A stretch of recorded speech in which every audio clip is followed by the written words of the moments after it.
Aslında dal Hatib ил İmam Malik'ten rivayet kılıp Hatib Bağdadi'de aytып атат. Бұл ilim deydi, ilim. 4 adamdan alınbaydı deydi. Birincisi safih deydi. Safih деген söz akılsız adamdan ilim alınbaydı deydi. İkincisi kazzab deydi. Жалғаншы adamdan ilim alınbaydı deydi. Турабы? Мысалы, ақылы кирди чыкты, жол болсам bir жалған көп сөйлеген адамдардан ilim алынабы? Айрықша шариат илимин айтып атам мен. Жоқ, алынбайды. Ал эми үчүнчүсү сахиби хавадит, бул жанагы өзүнүн нафсы каалоолорун көп ээрчигендер. Алардан дагы илим алынбайт. Анан төртүнчүсү карып калган аксакалдан да илим алынбайт дейт. Эмне үчүн десе? Эмне үчүн?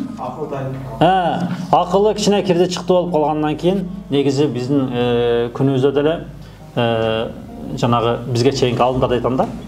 Ошондоп жанагы акылы кирди чыкты болуп калганда алар көпчүлүгү эмне кылган? Сабагын токтоткон да. Анткени бул дин да жигиттер, туурабы? Ошон үчүн бул динди кимден алып жатканыңа эмне кылышың керек? Көңүл бурушуң керек.